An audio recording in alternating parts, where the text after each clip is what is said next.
ഈശോമിശിഹായിൽ ഒത്തിരി സ്നേഹമുള്ളവരെ, ദൈവകൃപയുടെ സമൃദ്ധി നിങ്ങൾക്കെല്ലാവർക്കും സമൃദ്ധമാകാൻ വേണ്ടി പ്രാർത്ഥിക്കുകയാണ്. ഈ ദിവസം നമ്മൾ പരിശുദ്ധാത്മാവിനോടൊന്നിച്ചുള്ള ഒരു യാത്ര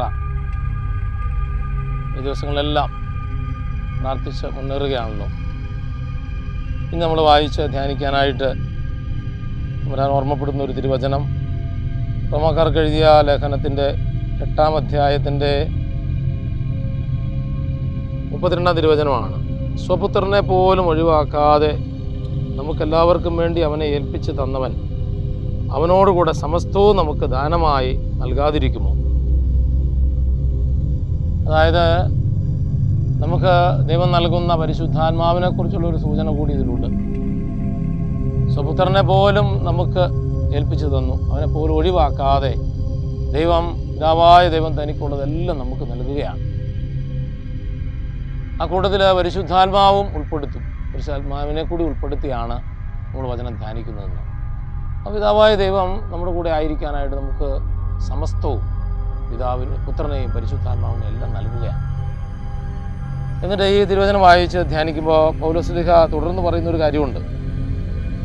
ഈ പരിശുദ്ധാത്മാവ് തൻ്റെ കൂടെ ഉള്ളപ്പോൾ യേശുവിന് സാക്ഷ്യം വഹിക്കുന്നതിന് വലിയ കരുത്താണ്. യേശുവിനെ സ്നേഹിക്കുന്നതിന്, യേശുവിന് വേണ്ടി യാഗങ്ങൾ ഏറ്റെടുക്കുന്നതിന്, യേശുവിന് വേണ്ടി മരിക്കുന്നതിന് ഒന്നും ഒരു പ്രശ്നവും ഇല്ല എന്നാണ് പൗലോസ്ലീഹ പറയുന്നത്. തുടർന്നുള്ള വചനങ്ങളിൽ നമ്മളത് കാണുന്നുണ്ട്. ക്രിസ്തുവിൻ്റെ സ്നേഹത്തിൽ നിന്ന് ആര് നമ്മെ വേർപെടുത്തും? ക്ലേശമോ, ദുരിതമോ, പീഡനമോ, പട്ടിണിയോ, നഗ്നതയോ, ആപത്തോ, വാളോ? ഇങ്ങനെ എഴുതപ്പെട്ടിരിക്കുന്നു, നിന്നെ പ്രതി ഞങ്ങൾ ദിവസം മുഴുവൻ വധിക്കപ്പെടുന്നു, കൊലയ്ക്കുള്ള ആടുകളെ പോലെ കരുതപ്പെടുകയും ചെയ്യുന്നു. നമ്മെ സ്നേഹിച്ചവൻ മുഖാന്തരം ഇവയിലെല്ലാം നാം പൂർണ്ണ വിജയം വരിക്കുന്നു. ഇതാണ് അതിൻ്റെ പ്രത്യേകത. പരിശുദ്ധാത്മാവിനെ പോലും നമുക്ക് തന്ന, അല്ലെങ്കിൽ പരിശുദ്ധാത്മാവിനെ കൂടി നമുക്ക് തന്ന ദൈവം ഈ പരിശുദ്ധാത്മാവിൽ നിറഞ്ഞ് നമ്മൾ ജീവിക്കുമ്പോൾ നമ്മുടെ കൂടെ വസിച്ച ഈശോയെ സ്നേഹിക്കുന്നതിൽ നമുക്ക് ഒരു മാന്യവും സംഭവിക്കുന്നില്ലെന്നാണ് പറയുക. എന്തെന്നാൽ മരണത്തിനോ ജീവനോ ദൂതന്മാർക്കോ അധികാരങ്ങൾക്കോ ഇക്കാലത്തുള്ളവയ്ക്കോ വരാനിരിക്കുന്നവയ്ക്കോ ശക്തികൾക്കോ ഉയരത്തിനോ ആഴത്തിനോ മറ്റേതെങ്കിലും സൃഷ്ടിക്കോ നമ്മുടെ കർത്താവായ യേശു ക്രിസ്തുവിലൂടെയുള്ള ദൈവസ്നേഹത്തിൽ നമ്മെ വേർപെടുത്താൻ കഴിയുകയില്ലെന്ന് എനിക്ക് ഉറപ്പുണ്ട്. അതെ, അങ്ങനെയുള്ള ഞാൻ പറഞ്ഞല്ലോ, നമുക്ക് ഈ ഈശോയെ സ്നേഹിക്കാൻ, ഈശോയിലൂടെ ദൈവത്തെ സ്നേഹിക്കാൻ നമുക്ക് അനിവാര്യമായ സംഗതിയാണ് പരിശുദ്ധാത്മാവ്. നമ്മൾ ഈ പരിശുദ്ധാത്മാവിനോട് ഒന്നിച്ച് യാത്ര ചെയ്യുമ്പോൾ ആ സ്നേഹം, പരിശുദ്ധാത്മാവിൻ്റെ ആ വലിയ അഭിഷേകം നമ്മിൽ സമൃദ്ധമാകാൻ, അങ്ങനെ നമുക്ക് ഈശോയെ സ്നേഹിക്കാൻ, ഈശോയിലൂടെ പിതാവിനെ സ്നേഹിക്കാൻ, അതുപോലെ തന്നെ മറ്റ് സഹോദരങ്ങളെ സ്നേഹിക്കാൻ, അതിനുള്ള കൃപ നമ്മിൽ സമൃദ്ധമാകുവാൻ വേണ്ടി നമുക്ക് ഇന്ന് പ്രാർത്ഥിക്കാം. ഓ പരിശുദ്ധാത്മാവായ ദൈവമേ, അങ്ങയെ ഞങ്ങൾ ആരാധിക്കുന്നു, സ്തുതിക്കുന്നു.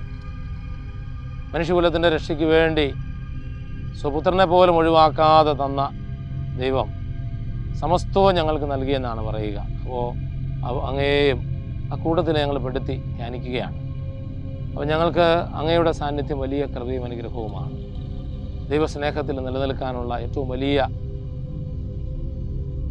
ഒരായുധമാണ് പരിശുദ്ധാത്മാവ് എന്ന് ഞങ്ങൾ തിരിച്ചറിയുകയാണോ പരിശുദ്ധാത്മാവെ? ഞങ്ങളിൽ വന്ന് നിറയണമേ, ഞങ്ങളെ അഭിഷേകം ചെയ്യണമേ, ദൈവ സ്നേഹത്തിൽ ഞങ്ങളെ ജ്വലിപ്പിക്കണമേ എന്ന് ഞങ്ങൾ പ്രാർത്ഥിക്കുന്നു. നമ്മുടെ കർത്താവ് ഈശോ മിശിഹായുടെ അനന്തകൃപയും പിതാവായ ദൈവത്തിൻ്റെ നിരന്തര സ്നേഹവും പരിശുദ്ധ റൂഹായുടെ ഇടമുറിയാത്ത സാന്നിധ്യവും നാം എല്ലാവരോടും കൂടി ഉണ്ടായിരിക്കട്ടെ, ഇപ്പോഴും എപ്പോഴും എന്നേക്കും. ആമേൻ.